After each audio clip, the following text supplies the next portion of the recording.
मैं हूं राजेश पांडे। आप देख रहे हैं श्री नारद मीडिया। आप जैसा कि देख रहे हैं, हमारे साथ जिले के लब्ध ख्याति प्राप्त वरीय अधिवक्ता पांडे रामेश्वरी प्रसाद उर्फ छोटे बाबू हैं। जैसा कि आप जानते हैं, सिवान अपने प्रशासनिक स्थापना के 50 वर्ष पूरे कर चुका है। इसी संबंध में सिवान एट 50 पर हम लोगों ने पहला साक्षात्कार सर के साथ किया था।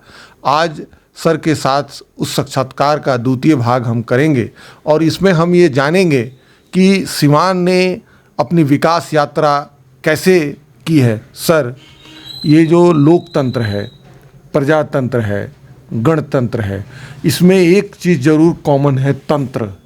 और वो तंत्र जो 1972 में छपरा से अब सिवान में स्थापित हो गया, वो तंत्र यहाँ की जनता के लिए कितना मुफीद साबित हुआ?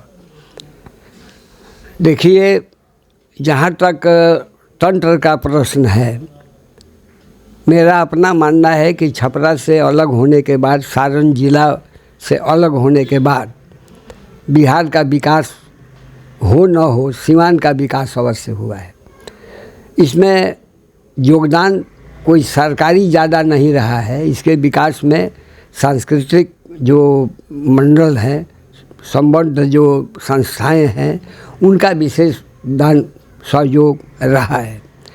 जहाँ तक इस बात का प्रश्न है कि ज़िले में प्रशासनिक व्यवस्था बहुत अच्छी हुई है। जब ये ज़िला बना तो मात्र 6 थाने थे। अभी थाने 22 थाने अभी कार्यरत है। कुल 25 हैं। हाँ, और 3 ओपी हैं। तो 25 से कम जनता को सुरक्षा की व्यवस्था या अपराध नियंत्रण पर, दोनों पर कंट्रोल रहा है। ये एक उपलब्धि सिवान की रही है। कोर्ट की भी संख्या बढ़ी है। हाँ, कोर्ट की संख्या बढ़ी कि जब ये 73 में जिला बना तो उस 72 में 3 दिसंबर को जिला बना। उस समय यहाँ व्यवहार न्यायालय में चूँकि जिला जज की स्थापना नहीं थी, कोई जिला जज नहीं था, इसलिए यहाँ सर्वप्रथम श्री SNP सिन्हा यहाँ सब जज होकर आए। जो छपरा में थे, सिवान का कार्य उनके जिम्मे था, तो उनको ही छपरा से सिवान कर दिया गया। लेकिन सुविधा वकीलों को और आम जनता को ये हुई कि उन्हीं को अपील सुनने का भी अधिकार दे दिया गया। इसलिए जो हमारे सिवान के मवकील छपरा जाते थे एक दिन पूर्व, आते थे एक दिन बाद, उनको समय की बचत हुई, आने जाने में व्यय परेशानी की बचत हुई और अपील की सुनवाई यही होने लगी। कुछ तो चूँकि हम लोग भी नए अधिवक्ता थे, अपील में थोड़ी कठिनाई हुई, लेकिन छपरा से लगभग 100 अधिवक्ता जो सिवान से संबंधित थे वो सिवान चले आए। तो उनके सानिध्य में रहने से कुछ हम लोगों ने ग्रहण किया, कुछ सीखा। और आज यहाँ कितने कोर्ट हैं? आज यहाँ सब मिला करके 42 कोर्ट है। यहाँ 42 कोर्ट है, जिनमें एक जिला जज, 14 अतिरिक्त जिला जज, 14 और न्यायाधीश सब जज, इसके बाद मजिस्ट्रेट हैं। इसके बाद मजिस्ट्रेट हैं। ये बताइए कि जब KR पॉल साहब यहाँ मुख्य अधिकारी होकर आए थे, फिर उसके बाद वो यहाँ के पहले जिलाधिकारी हो गए, तो KR पॉल साहब को भी आपने बड़ा नज़दीक से देखा है। उसके बाद जैसे ये अभी जो 35वें DM के रूप में, जिलाधिकारी के रूप में श्री अमित कुमार पांडे हैं, इनमें से कई जिलाधिकारियों का आपने कार्यकाल देखा होगा। शिशिर सिन्हा का देखा होगा, BB मिश्रा का देखा होगा, राम भजन सिन्हा का देखा होगा और CK अनिल का भी देखा होगा आपने। ऐसे कई RK महाजन साहब का देखा होगा। तो इसमें से कुछ स्मृतियां हो तो बताइए। जैसे सबसे पहले KR पॉल साहब यहाँ विशेष पदाधिकारी होकर आए और लगभग 2 माह पूर्व, जिला के निर्माण के 2 माह पूर्व वो सिवान में आ गए थे। लेकिन उनका व्यक्तित्व इतना बड़ा था और कानून के ऐसे ज्ञाता थे कि 2 माह के अंदर उन्होंने कलेक्टर के किसी कार्य का संपादन नहीं किया। जब 3 दिसंबर 1972 को जिला में उनको पहली बार घोषित किया गया जिला के कलेक्टर के रूप में। उस दिन से उनका कार्य शुरू हुआ। लेकिन जब वो आए थे, अविवाहित थे, जुआ थे, बड़ी लगन से उन्होंने ज़िले को संवारा। आप देख रहे होंगे कि ये जेपी चौक के सामने से एक सड़क गई हुई है जो जा कर के अभी नेशनल हाईवे में मिलती है। उसमें दोनों तरफ अशोक का पेड़ उन्होंने स्वयं अपनी देख रेख में लगवाया, जो आज बढ़कर बहुत बड़ा हो गया है और एक खूबसूरती का एक मिसाल बन गया है। लेकिन उनके समय में कोई विकास का कार्य इसलिए नहीं हुआ कि जिला बिल्कुल नया था। यहाँ के लिए जो योजनाएं थीं सरकार की ओर से बहुत विलम्ब से आई और उनका कार्यकाल 1.5 साल का रहा। इसके बाद वो चले गए। और सबसे बड़ी बात थी कि वो सीवान में रहे, तभी उनकी शादी हुई और सीवान में ही रहने पर उनको एक बच्ची पैदा हुई जिसका नाम उन्होंने शिवानी रखा। शिवानी रखा। हाँ। और बराबर कहते थे, हम लोग उनको मजाक भी करते थे कि अगर आप सीवान में नहीं आए रहते तो न शादी होती, न लड़का या लड़की होती। बहुत हंसते थे, कहे कि चलिए सीवान का सौभाग्य है। सबसे बड़ी बात थी कि वो लगभग हम समझते हैं कि 1 माह में 2 से 3 तारीख के बीच जीरादेई जरूर जाते थे। वहाँ जाकर बाबू के नमस्कार करना, वहाँ घूमना, वहाँ से आना। और उनके समय में ही योजना बनी कि सीवान से जो मैरवा सड़क जाती है उससे वो जीरादेई के लिए रास्ता बने, वो कम से कम पिच हो जाए। ये योजना उनकी बनाई हुई है। उसके बाद से कोई जिलाधिकारी जो आपके? हाँ, उसके बाद जिलाधिकारी आए पांडे जी, बीएन मिश्रा जी। बीएन मिश्रा जी ने गांधी मैदान का सौंदर्यीकरण कराया, पोखरे का सौंदर्यीकरण कराया और उनमें खासियत ये थी कि वो शाम को एक छोटा सा डंडा लेकर, जिसको हंटर कह सकते हैं, उसको लेकर आप पीछे पीछे बॉडीगार्ड के साथ निकल जाते थे और जिस दुकान के सामने गंदा हो वहीं बैठ जाते थे। समोसा मंगाओ, चाय मंगाओ, बॉडीगार्ड को पिलाओ और चलने के वो कहते थे कि इसको हटाओ।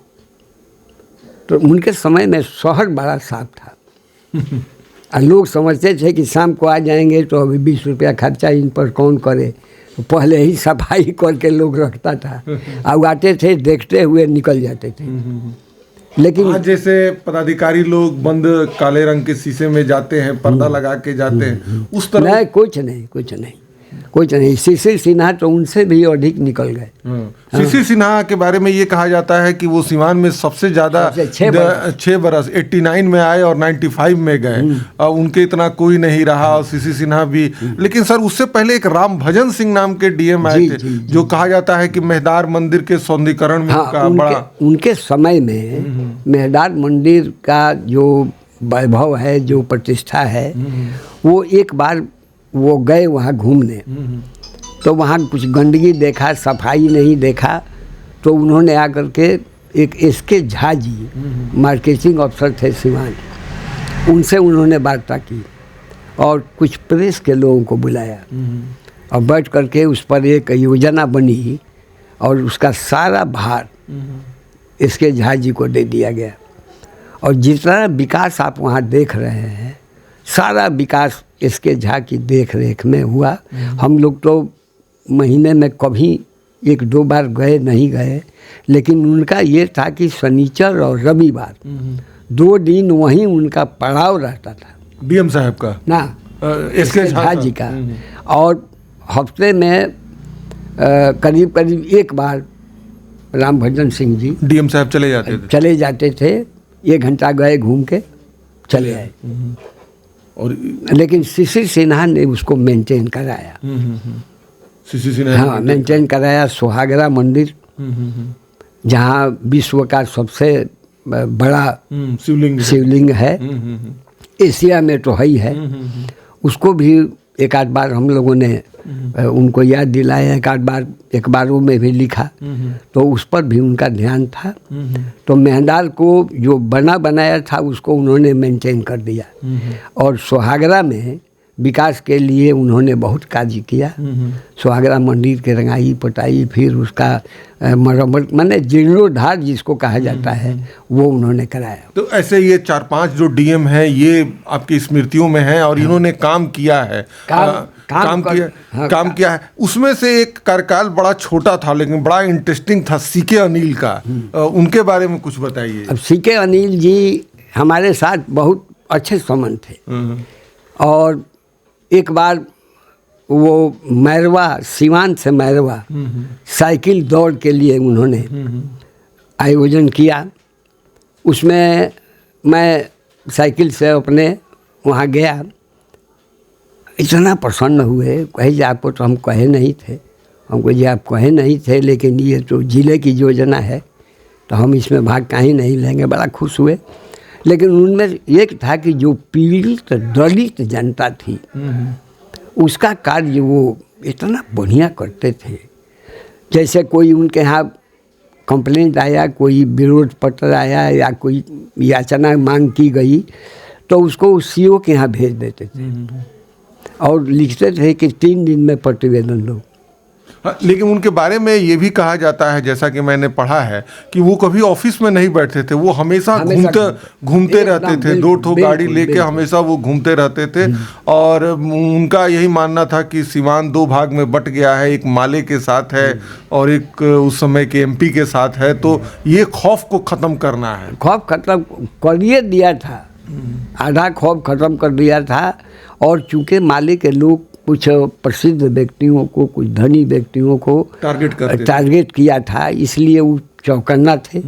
इसलिए मैरवा को उन्होंने चुना और सीवान से मैरवा तक की जो दूरी बढ़ गई थी उस दूरी को खत्म किया और दरौली तक गए। मैरवा तक गए। मैरवा में सीओ ने कुछ खाने का प्रबंध किया था, बोला नहीं कोई आदमी तुम्हारा खाना नहीं खाएगा, एक एक आदमी खाना खिलाइए सब आदमी को। मैरवा के जितने लोग थे कि कोई हमको ले गया, कोई आपको ले गया, कोई उनको ले गया, घर पर सब लोग खाना खिलाया। और फिर वहाँ से बोले कि दरौली तो नज़दीक है जी, तो क्यों नहीं। तो हुआ कि चलिए क्यों नहीं। हम लोग भी दरौली निकल गए। दरौली में काफ़ी घूमे हम लोग, और दरौली भी उन्होंने देखा। और कुछ दिन अगर रहते हुए तो द्रोण, जो गुरु द्रोण का स्थान है, वो निश्चित रूप से उसका विकास हो गया रहता। लेकिन समय बहुत कम था, 1 साल के अंदर ही। हम उन लोग की जोड़ी थी, एसपी साहब और संजय, और जहाँ जाएं दोनों साथ। जिले में पहली महिला डीएम के रूप में वंदना प्रियसी आई और यहाँ पर वो रहीं। क्या कुछ स्मृतियाँ हैं उनके बारे में? मैंने ये है कि एक पत्रकार के रूप में बराबर उनसे मुलाकात तो होती ही थी, एक डीएम के रूप में भी, एक अधिवक्ता के रूप में भी, न्यायालय में भी। मतलब वो अपने सर्विस की पहली डीएम हो गई। इससे पहले बाढ़ में वो एसडीएम थी। तो वो आई और कार्यकाल उनका बहुत अच्छा रहा। जिले का जो वार्षिकोत्सव होता है उसमें बड़ा बढ़ चढ़कर भाग लिया था। दीपोत्सव नगर में कराया, गांधी मैदान में सांस्कृतिक कार्यक्रम कराया। अब विकास में भी लगी रही। लोग कहते हैं कि 2009 का चुनाव बेखौफ उन्होंने करवाया। मैंने बेखौफ कि उतना शांतिपूर्ण चुनाव ही नहीं हुआ है सीवान में। उनका स्टाइल ये था कि एक रंग की 4 गाड़ी रखी थी। एक गाड़ी को मैरवा दरौली भेज देती थी, शीशा बंद, पता नहीं है इसमें कौन अफसर बैठा है, लेकिन लिखा रहता था जिलाधिकारी सीवान। एक इधर मैं इधर गोलिया कोठी के साइड भेज दिया, एक इधर सिसवन रघुनाथपुर भेज दिया, एक बड़हरिया साइड। अब एक खलबली मच जाती थी कि डीएम की गाड़ी आ रही है, अब सीओ, थाना, दरोगा, ये वो सारे लोग तैयार। तो ये खौफ बना रहा। और उस खौफ का नतीजा ये हुआ कि चुनाव के दौरान कोई अकरंस नहीं हुआ, शांतिपूर्ण ढंग से, बल्कि इसके लिए प्रशंसी पत्र भी उनको प्राप्त हुआ। तो ये डीएम लोग की कहानी है। लेकिन सर ठीक है, लोग कहते हैं कि ये ऑफिसर आए हैं, ऑफिसर चले जाएंगे, लेकिन ये कुछ ऐसे डीएम हैं जिन्होंने जिले पर छाप छोड़ी है, इसलिए जिलाधिकारी की प्रासंगिकता है और होनी भी चाहिए। जिलाधिकारी को ऐसा काम करना भी चाहिए कि लोग उसे याद रखें। सर यहाँ कई पीसीएस अधिकारी भी आए, सैकड़ों अधिकारी आए और गए, लेकिन लोग कहते हैं कि पीएन विद्यार्थी जैसा, प्रभु नारायण विद्यार्थी जैसा आज तक कोई व्यक्ति नहीं आया। क्या खूबियाँ थी उनमें? खूबी एक ये थी कि वो सीवान में पदस्थापित हुए और सीवान के हो गए। यहाँ की जो समस्याएं हैं उसका अध्ययन किया। यहाँ के जो बहुत बड़े राजनीतिक लोग थे, स्वतंत्रता सेनानी लोग थे या बड़े पत्रकार थे, तो उनके बारे में, उनके संबंध में उन्होंने पुस्तकों की रचना की। दाढ़ी बाबा के बारे में, दाढ़ी बाबा के बारे में, श्याम नारायण जी के बारे में, बांके बिहारी मिश्रा जी के बारे में, और 3 और भिड़े हुए थे। एक अस्करी साहब हिंदुस्तान के सबसे बड़े इतिहासकारों में उनकी गिनती थी, उनकी जीवन पर भी वो। इसके बाद उन्होंने रामाजी, भक्त रामाजी पर भी उन्होंने रिसर्च किया। यहाँ बहुत उर्दू फारसी के स्कॉलर थे, हामिद तमन्नई, उस पर भी उन्होंने लिखा है। जी जी। हाँ, और सबसे बड़ी बात थी उमा शंकर प्रसाद जो शिक्षा का लौ जलाए महाराज, जी, उस पर भी उन्होंने एक पुस्तक लिखा। और इस संबंध में उन्होंने हमसे संपर्क किया था इसलिए कि उमा शंकर प्रसाद जी का एक इंटरव्यू हमने रेडियो के लिए लिया था, तो उसका आलेख मेरे पास था। उनको कैसे पता चला, तो संपर्क किए।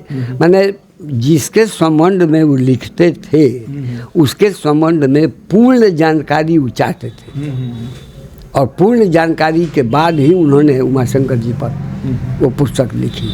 तो सीवान के लिए जो एक तरह से भूल गए व्यक्तित्व थे या जिनके बारे में नई पीढ़ी को कोई ज्ञान नहीं था, उसके बारे में उन्होंने। सर लोग ऐसा कहते हैं कि उनका मानना ये था कि सीवान जो होगा सो होगा, लेकिन जो सीवान था उसके बारे में नई पीढ़ी को बताया जाए, क्योंकि अगर लोग यहाँ के नहीं जानेंगे तो यहाँ के नहीं होंगे, और ये होगा कि जो यहाँ के मूल लोग हैं यहाँ से कट के चले जाएंगे और बाहर के लोग यहाँ आ जाएंगे। इसलिए सीवान की जो विरासत है, सीवान की जो सांस्कृतिक समृद्धि है, वो समाप्त हो जाएगी, ऐसा उनका मानना। इनका मानना था, और हम लोगों से जो वार्ता उनसे होती थी उसमें ये एक दर्द छलकता था कि सीवान के बारे में जहाँ हम पदस्थापित हैं वहाँ के बारे में नई पीढ़ी को जानकारी दें। हर शनिवार रविवार को 5 से लेकर 10 बजे रात तक उनके लिए हमारा कमरा रिजर्व था, वहीं आते थे, टेबल कुर्सी वहीं, बिजली व्यवस्था सारी हो गई। और सबसे बड़ी बात थी कि वो भोजन में रोटी, एक सब्जी, यही खाते थे। सात्विक उनका जीवन। सात्विक था, मांस मछली वगैरह ये सब चीज़, लहसुन प्याज, ये सब। इसीलिए उनको लोग बोलते थे कि आज समाजी हैं। दरअसल आज समाजी थे नहीं, आज समाज के विचार में था उनमें, लेकिन आज समाज की सदस्यता या कोई स्वीकार नहीं किया। लेकिन ये था कि जहाँ भी वो रहे, हमने सुना था कि खगड़िया में उन्होंने कार्य प्रारंभ किया, लेकिन शायद 3 या 4 माह में उनका वहाँ से ट्रांसफ़र हो गया। लेकिन सीवान में वो 6 बरस रहे। 78 में आए, 85 में गए। और ये 6-7 बरस का समय उन्होंने सीवान के लिए दिया। सीवान की एक कालजयी पुस्तक सोनालिका में उनके कई लेख हैं और बड़ा सारगर्भित लेख है। मैंने उसको पढ़ा है, देखा है, उसमें भी उनके कई लेख हैं। इससे झलकता है कि उनका व्यक्तित्व जो था वो सीवान के लिए कितना वो रहता था, ललायित रहता था। उनकी प्रशंसा इसलिए की जाती है कि जिस विषय को उन्होंने लिया उस विषय में गहनता से गए। अंतिम आदमी तक भी अगर उनको पता चलता था कि इनसे कुछ समाचार हमको प्राप्त होगा तो वो समाचार वो उसे जाकर लेते थे और कहीं भी हिचकते नहीं थे। कई कई गांव में गए हैं, 2-2 रात रहे हैं, लोगों से पूछ करके वहाँ से आए हैं और तब पुस्तक की रचना की है।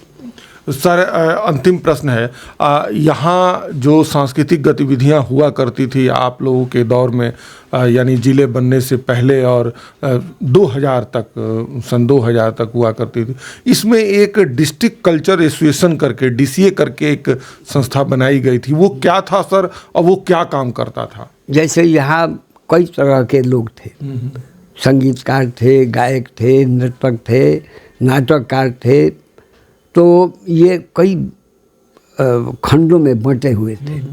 किसी के हम अध्यक्ष हो गए, किसी के आप अध्यक्ष हो गए, किसी के दूसरे अध्यक्ष हो गए, 3-4 आदमी 10 आदमी का एक ग्रुप हो गया, बटा हुआ ग्रुप था। लेकिन मोहम्मद साहबुद्दीन साहब जो सीवान के MP थे, उनके विचार में क्या आया कि उन्होंने एक दिन कुछ लोगों को बुलाया, सीवान के प्रबुद्ध नागरिकों को, और उन्होंने कहा कि साहब ये सभी एक मंच पर आ जाए। जितने भी लोग थे अलग अलग खंडों के, सबको उन्होंने बुलाया, सभी संस्थाओं के प्रमुख बुलाए गए, और सबसे उन्होंने रिक्वेस्ट किया कि हम लोग मिलकर एक मंच तैयार करें, और वही मंच तैयार हुआ DCA, डिस्ट्रिक्ट कल्चरल एसोसिएशन, और उसमें हम भी एक भागीदार थे। लेकिन कभी भी उन्होंने कोई दबाव नहीं दिया। एक ही बात कहते थे कि फिल्मी गाना पर कोई कार्यक्रम मत करें, इसके बाद जो आपके समझ में आए वो काम करें। अभी इस हमारे यहाँ सौभाग्य की बात यह है कि जब जिला बना तो पंडित जनार्दन तिवारी जी MLA थे, और उनके संबंध में कहा जाता है कि वो हुड़का नृत्य में बहुत माहिर थे। तो जब पाल साहब को मालूम हुआ तो उन्होंने हमको बुलाया और कहा कि इनसे प्रस्तुति कराइए। DM साहब ने तो हम नहीं कह सकते हैं, MLA हैं। तो हम गए तिवारी जी के घर, तो हम लोग को पढ़ाए थे, स्पोर्ट्स के टीचर थे, तो खेल में भी मारते भी थे। हम गए, बड़ा खुश हुए। हमने कहा उनको, तो कहा ये बड़ा दिन हो गया है छोड़े हुए। अच्छा, तो जिला का जो ये उत्सव हुआ, उस जिले में सबसे खूबसूरती की बात थी कि जनार्दन तिवारी ने हुड़का नृत्य पर नृत्य किया। देखिए ये कितनी बड़ी बात है, और आज तक हम लोग इसको कहीं ना पढ़े थे, नहीं ना जानते थे। यही होता है एक बुजुर्ग व्यक्ति के साथ बैठने में, कि जब ये ज़िला बन रहा था और 3 दिसंबर 1972 को जो सांस्कृतिक कार्यक्रम हो रहा था, उसमें यहाँ के उस समय के तत्कालीन विधायक जनार्दन तिवारी जो हुड़का नृत्य प्रस्तुत किए थे जी। और जो सांस्कृतिक कार्यक्रम रखा गया, उसमें हमारे केदार पांडे जी ने मंच से कहा था कि हमको आधा घंटा में आप लोग छोड़ दीजिएगा। लेकिन जब कार्यक्रम शुरू हुआ तो वो 12:10 तक बैठे रहे, रात तक। और उनसे बार बार कहा गया कि भोजन कर लीजिए, कि इससे बढ़िया भोजन क्या होगा, और सुनते रहे। बाद में जब बिस्मिल्लाह खां की सानाई का कार्यक्रम हुआ तो उसी दौरान गए यहाँ से। हाँ, लेकिन जो हुआ उसमें हिंदुस्तान के सबसे बड़ी नर्तकी सुल्ताना निगार वो आई हुई थी, उसका नृत्य हुआ। ये बिस्मिल्लाह खां जी आए हुए थे, उनका नृत्य हुआ। रामचतुर मलिक जी दरभंगा से आए थे, वो आपके शास्त्रीय संगीत के बहुत बड़े विद्वान थे, उनका गायन हुआ था और 2 दिन तक फंक्शन चला। बिस्मिल्लाह खां को कहना पड़ा कि साहब ये जगह ऐसी है जहाँ सांस्कृतिक कार्यक्रम आप लोग बराबर आयोजन कीजिए, चूँकि यहाँ की जनता सुनती है। सर ये ऐसा मानना चाहिए कि जो सीवान है, क्योंकि इससे ज़्यादा विकसित महाराजगंज था, वहाँ अंग्रेजों के द्वारा पोलो ब्रिज का क्लब वगैरह सब कुछ था, तो ये मानना होगा कि जो सीवान में बंगाली कम्युनिटी थी, जो पंजाबी कम्युनिटी थी, उसके द्वारा यहाँ का जो मिक्स कल्चर था उसमें सांस्कृतिक गतिविधियों का बड़ा आदान प्रदान होता था। यहाँ देखिए, सबसे पहले जैसा कि हम लोगों ने अध्ययन से पता किया है, 1932 में पहले मारवाड़ से लोग आए, मारवाड़ी लोग, और उन्होंने ही यहाँ पर गल्ले का व्यापार, कपड़े का व्यापार ये प्रारंभ किया, और सोने चांदी तक के व्यवसाय में वो लगे रहे। और ये हल्दी, मसाला, तेल, घी, इस सब का अलग स्टॉल उनका था। तो सबसे पहले मारवाड़ी लोग आए और वही उन्हीं लोगों ने यहाँ के व्यवसाय को विकसित किया। पहले यहाँ पर छोटा बाज़ार था, एक ही बाज़ार था, श्रद्धानंद बाज़ार। इसके बाद कोई मार्केट नहीं था। तो अंग्रेज़ों के आने के बाद यहाँ नया मार्केट, नया बाज़ार ये बना। और वो भी लोग कहते हैं कि 1940 से 42 के बीच में। हाँ, लेकिन जो बंगाली समुदाय था उसमें उसके बाद संगीत, हाँ, उसमें रविंद्र संगीत वगैरह जो है ये ज़्यादा। अब जैसे करीब करीब हमको अंदाज है कि 1921-22 में ये बंगाली परिवार आया। उसमें एक सबसे पहले जो अनिल कुमार चटर्जी जी ये ही यहाँ आए, जैसा हम लोगों ने सुना है। उसके बाद उनके पुत्र अंबिका चरण चटर्जी जी हुए, जो जब नगर परिषद कायम हुआ तो उसके पहले चेयरमैन वही हुए। उसके बाद कई परिवार आनंद नगर से, जो अभी बांग्लादेश में है, वहाँ से लोग भाग कर आए, और कुछ उत्पीड़न वहाँ इसलिए भाग के आए। नौगाखाली का जो ये दंगा हुआ था उसमें कुछ लोग भाग कर आए। तो बिहार में सीवान में करीब 10 बंगाली परिवार यहाँ बस गया। एक परिवार चला गया बगौरा, एक परिवार चला गया गौरिया कोठी, एक परिवार चला गया मैरवा, और ऐसे कुछ विभिन्न जगहों में लोग रहे। तो अब धीरे धीरे, लेकिन इन लोगों का एक ही काम था, या तो स्कूल में टीचर हो गए, या उन्होंने होम्योपैथिक की दुकान खोल दी और प्रैक्टिस करने लगे, और बड़े संपन्न हुए। यहाँ से काफ़ी पैसा लोगों ने अर्जित किया। उसके बाद करीब करीब 42-47 में जब ये देश का विभाजन हुआ, जब पाकिस्तान से भागकर पंजाबी लोग आए, पंजाब से भागकर, उसमें से कुछ लोग सीवान आ गए। तब ये कल्चर हो गया मारवाड़, ये कल्चर हो गया बंगाल, ये कल्चर हो गया पंजाबी। यहाँ के हम लोगों का भोजपुरी कल्चर था ही।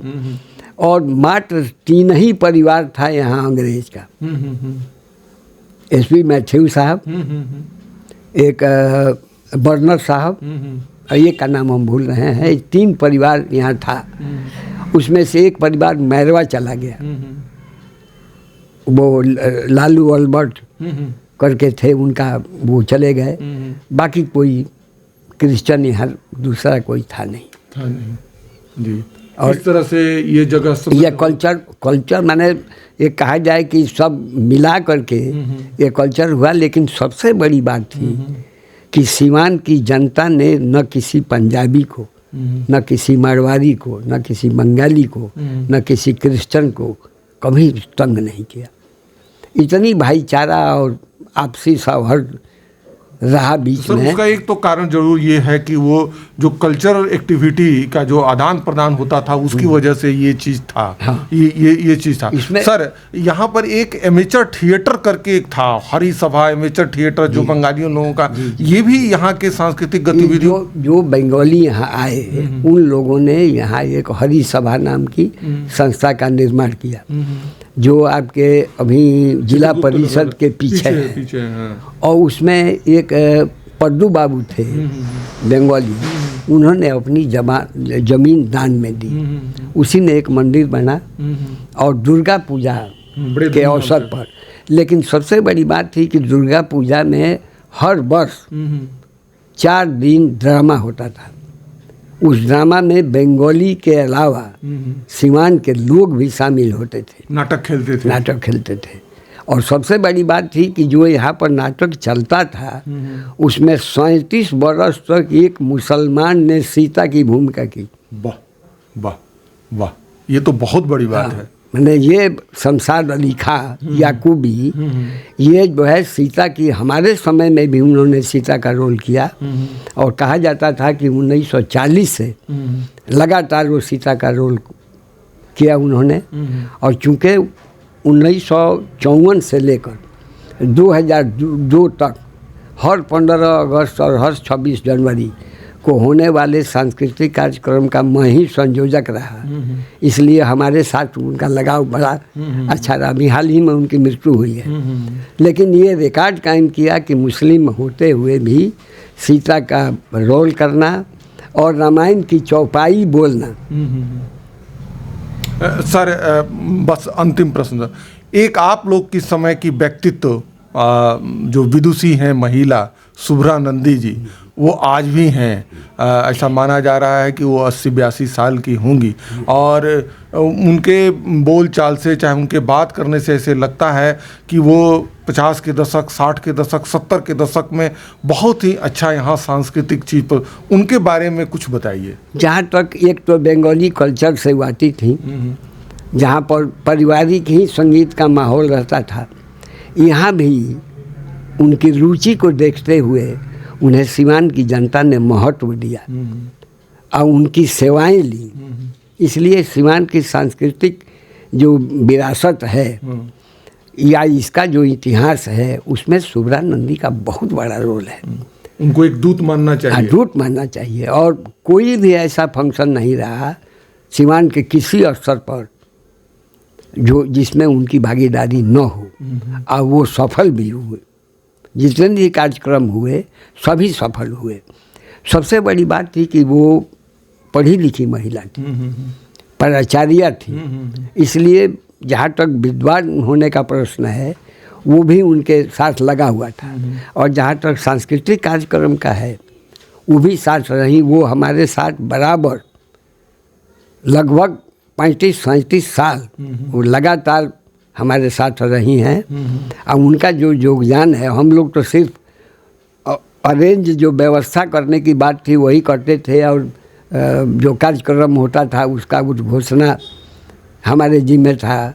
लेकिन लड़कियों को सजाना, लड़कों को सजाना, कौन ड्रेस कौन पहनेगा, कौन सा रोल करेगा, इतनी बड़ी देन है सिवान के लिए कि एक सांस्कृतिक स्तंभ हो रही हैं और आज भी हैं।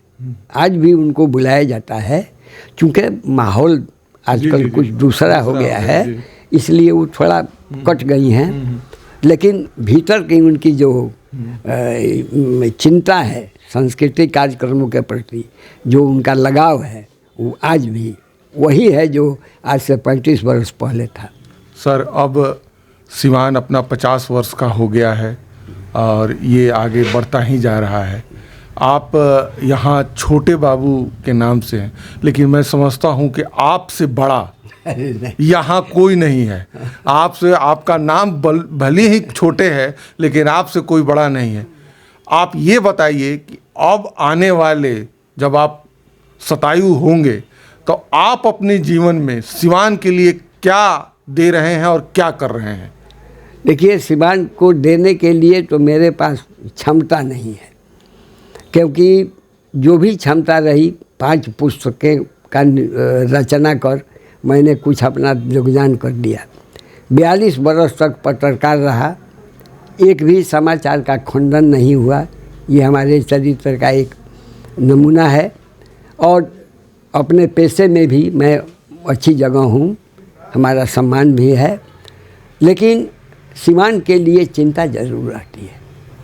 हमारी अपनी योजना है। अब तो सिवान को यहाँ एक मेडिकल कॉलेज मिल गया, यहाँ पर इंजीनियरिंग कॉलेज मिल गया, यहाँ पर आयुर्वेदिक कॉलेज मिल गया, यूनानी कॉलेज मिल गया, होम्योपैथी कॉलेज हो गया। इसके बाद अभी जो है बीच में ये कुछ सेंटर, कुछ संस्थाएं हैं जो नर्सिंग की ट्रेनिंग दे रही हैं। तो इसलिए सीवान का विकास तो हुआ है, इसमें शक नहीं है। कॉलेजेज भी बढ़े हैं, विद्यालय भी बढ़े हैं, सारी व्यवस्था है। सामाजिक सुरक्षा भी पहले से बहुत अच्छी है। बिजली और पानी की व्यवस्था तो बहुत ही अच्छी है। सड़कों की हालत ठीक है। और मैं आपको बताऊं, जो जहाँ तक हमको एक अनुभव होता है कि मैं विदेशों में भी गया हूँ, तो वहाँ जो योजनाएं बनती हैं वो 200 साल पूर्व की सोच कर बनती हैं। हमारे यहाँ आज की योजना आज ही बन गई, इसलिए जब बिजली का पोल लगाना हुआ तो फिर वो बनाया रोड काटना पड़ा, सड़क को कबाड़ दिया गया। फिर जो है टेलीफोन की लाइन देना है, फिर उसको काटा गया। ये योजना नहीं बनी कि एक ही बार बिजली का पोल भी लग जाए, एक ही बार टेलीफोन की लाइन भी चली जाए, ड्रेनेज भी बन जाए। तो अदरवाइज जो है सीवान बहुत अच्छी जगह है, सौहार्द के मामले में भी जगह है। अभी आपको मैं ये घटना बता रहा हूँ कि लगभग इमरजेंसी के समय में हम लोगों को कार्ड मिला था। हमारे एक पत्रकार हमारे साथ अभी यहाँ बैठे हैं, तो हम लोगों को कार्ड मिला हुआ था वो रात को घूमने का भी। तो हम लोग एक दिन यहीं बैठे हुए थे और सभी पत्रकार जो उस वक्त के थे मेरे ही यहाँ बैठ करके समाचार लिख करके भेजते थे। तो हम लोग यहीं बैठे बैठे सब समाचार लिखा गया। तब तक हम लोग को याद आया कि आडवाणी जी का रथ चला हुआ है, कहाँ तक पहुँचा है चला देखा जाए। तब तक लाइन कट गई। तो हम लोग चले गए, एक जावेद नाम का था जो टीवी का दुकान खोले हुआ था, उसी के यहाँ हम लोग चले गए। हम लोग 5-7 व्यक्ति थे, सब जितने भी पत्रकार थे सब थे। तो हम लोग जब जाने लगे तो वो RAF की टीम थी, उसके जवान खड़े थे। उन लोगों ने पूछा जो भाई कहाँ जा रहे हैं आप लोग, हम लोगों ने बता दिया। तो वो पीछे लग गए। अब हम लोगों ने जा कर के जावेद को आवाज़ दिया, जावेद आया, उसकी वाइफ ऊपर से बोली और जावेद को बताई कि भैया आए हैं खोलो।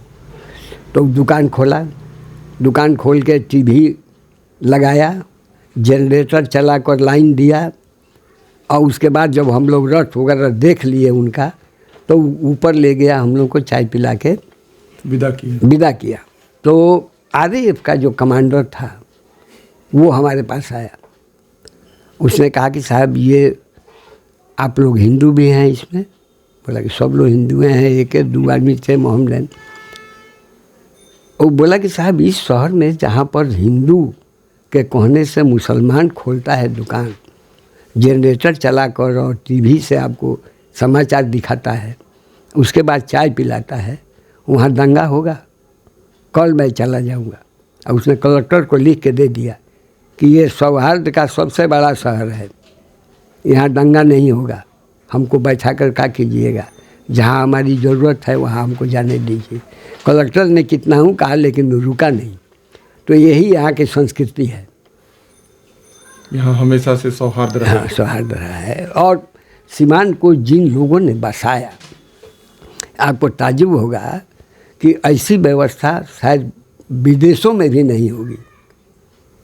यहाँ किला एक जगह है जहाँ के जो नवाब लोग थे, मालिक लोग थे, वो सारा सीवान उनके जिम्मे था। सीवान को उन्होंने ही बसाया। तो आपको तेल खरीदना हो तो तेलहट्टा बाजार जाइए, मछली खरीदना हो तो मछली मार्केट हट्टा में जाइए, मीट खरीदना हो गोशपट्टी में जाइए, आपको अगर चूड़ी लहठी सब खरीदना हो तो आप शेख महल्ला में जाइए, चूड़ीहट्टी में। आपको अगर अनाज खरीदना है तो उसके लिए अलग व्यवस्था है, अंजही बाजार जो अंजही बाजार कहलाता है, वहाँ व्यवस्था है। कागज दफ्तरी का कागजी महल्ला जो था, कागज बनता था दफ्तरी का, वहाँ माने हर एरिया में बटा हुआ था कि कहाँ क्या होगा। बाहर से जो लोग आते थे यहाँ सीमान में देहातों से माल लेकर, तो वो रास्ते में गाड़ी बैल बड़ी लोगों को दिक्कत थी, तो उन्होंने बैल हाटा बनाया। कहीं की भी गाड़ी हो बैल हाटा में रुकेगी, बैल वहीं खाएगा और वहाँ से पलदार सामान ढो के ले जाएगा। जहाँ पर बर्तन बनना है ठठेरा टोली, कसेरा टोली, उसको ठठेरा टोली बोलते थे। और जहाँ पर सोना चांदी था वो सोनार टोली, जहाँ पर कपड़ा बनता था सूता पट्टी। ये व्यवस्था जो अमेरिका इंग्लैंड में आज हो रहा है, वो व्यवस्था सिवान में कम से कम आपको 300 बरस पहले से था। अभी शहर जो है जब बर्बाद होता है तो थोड़ा तकलीफ होती है। यहाँ तोड़ो वहाँ बनाओ, वहाँ तोड़ो वहाँ बनाओ। पुरानी सारी व्यवस्था जो पहले चली आ रही, अगर उसी को थोड़ा सा और विकास कर दिया जाता, गोशपट्टी एक जगह फल मार्केट था, वो मस्जिद के बगल में फल हट्टी, ये आज भी वहाँ पर फल बिकता है। अब से तो अब सारे शहर में हो गया है, लेकिन कहीं आपको जाने की ज़रूरत नहीं है। जो सामान है उसका एरिया फिक्स है, वहाँ चले जाइए, सारी व्यवस्था है। आपने देखा कि सर ने कितना विस्तृत बताया कि ये सिवान क्या था, क्या है और आगे क्या रहेगा। हम जैसे पत्रकार बस यही कर सकते हैं कि सर जैसे लोगों की बातों को हम आपके सामने ला सकते हैं, और सर से हम बस यही एक आग्रह कर सकते हैं कि सर आप सिवान के हैं, सिवान आपका है, आप सिवान के पर्याय हैं, आप सिवान पर एक पुस्तक का निर्माण कराएं। हम सभी पत्रकार उसमें सहयोग करेंगे और उसमें आपके व्यक्तित्व कृतित्व की चर्चा होगी। पर्दे में सिवान रहेगा और उसमें 100 अध्याय होंगे। आप नॉट आउट 88 हैं, उसमें 100 अध्याय होंगे और आपके बचपन से लेके अभी तक की यात्रा, आप और सिवान का जो चोली दामन का जो साथ है, जो आप बता रहे हैं, इतनी कण कण की चीज़ें जो आप बता रहे हैं, ये बहुत बड़ी बात है। और हम लोग का सौभाग्य है, सही हम लोग का सौभाग्य है कि हम लोगों के दिमाग में इस तरह की बातें आईं, क्योंकि आप भी बहुत पत्रकारों से मिलते होंगे और बहुत लोगों की योजनाओं को समझते होंगे। आप भी रोज़ 2-3 अखबार यहाँ पढ़ते हैं, लेकिन हम लोग के दिमाग में आया और सिवान 50 पर हम लोग आपके पास पहुँचे और आपने इतनी अच्छी अच्छी बातें बताई हैं कि सचमुच में हम लोगों को आपके साक्षात्कार से हम लोगों को सिवान के प्रति प्रेम बढ़ गया है। अब हम लोग यही मानते हैं कि सिवान एक मात्र भूमि का टुकड़ा नहीं है, बल्कि एक जीवंत आत्मा है, जीवंत आत्मा है। और इसको संजो के रखना चाहिए, नई पीढ़ी तक पहुंचाना चाहिए। सिवान रहेगा, सिवान का अस्तित्व रहेगा, तभी ये सिंगापुर बनेगा, तभी यहाँ के अरब के दरब से सिवान माले माल होगा। आपके बारे में यही कहा जा सकता है कि जब मन बना लिया है ऊंची उड़ान का, तो फिजूल है कद मापना आसमान का, फिजूल है कद मापना आसमान का। जो लोग सिवान से निराश हैं, हताश हैं, सिवान छोड़ के जाना चाहते हैं, उनके लिए बस व्यक्ति का काम है परिस्थितियों से जूझे, आगे बढ़े। अगर एक सपना टूटता है तो दूसरा गढ़े। आपने नारद मीडिया को समय दिया, ये हम सभी का सौभाग्य है। इसके लिए मैं आपको धन्यवाद नहीं दूंगा, लेकिन मैं आपको बार बार प्रणाम करूंगा, क्योंकि आप जिस भूमि से आते हैं वहाँ मेरा ससुराल है, मेरा संबंध है, और ईश्वर करे ये संबंध रहे, आप शतायु हों और हम लोग हमेशा किसी न किसी मुद्दे पर आपका साक्षात्कार करने आए। लेकिन आज हमारा यही आग्रह है कि सिवान 50 साल पूरे कर चुका है, आज वो अपना स्थापना दिवस मना रहा है। आप ये पुस्तक का निर्माण अवश्य कराएं। धन्यवाद।